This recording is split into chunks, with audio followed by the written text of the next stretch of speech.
12ാമത് എലിസ്റ്റോ ടെഫ football ടൂർണമെന്റിൽ പ്രാഥമിക round മത്സരങ്ങൾ ആവേശകരമായി പുരോഗമിക്കുന്നു. കോഴിക്കോട് ചെറുവണ്ണൂർ അഡ്രസ് ടർഫ് ഗ്രൗണ്ടിൽ ഫാത്തിമ തഹ്ലിയ MLA ഉദ്ഘാടനം നിർവഹിച്ചു. കളിക്കളത്തിൽ 12 ടീമുകൾ അണിനിരന്ന മാർച്ച് പാസ്റ്റോടെയാണ് ഉദ്ഘാടന ചടങ്ങ് ആരംഭിച്ചത്. ഡൽഹിയിലെ വിദ്യാർത്ഥി സമരത്തിന് ഐക്യദാർഢ്യം പ്രഖ്യാപിച്ച് ടീം ടർഫിസം ഉയർത്തിയ സന്ദേശ ബാനർ ശ്രദ്ധേയമായി. Tournament Fathima Thahiliya MLA kick off ചെയ്ത് ഉദ്ഘാടനം നിർവഹിച്ചു.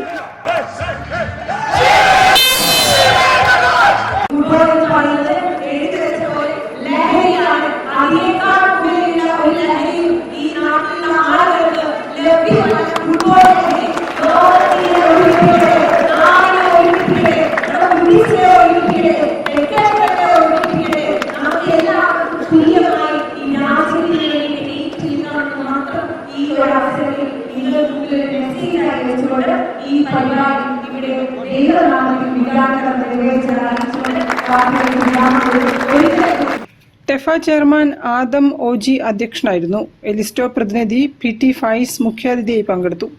CA ഉമ്മർ കോയ, PV മുഹമ്മദ് യൂനിസ്, ഹാഷിം കടക്കലകം, ഹിഫ്സുർ റഹ്മാൻ തുടങ്ങിയവരും സംബന്ധിച്ചു.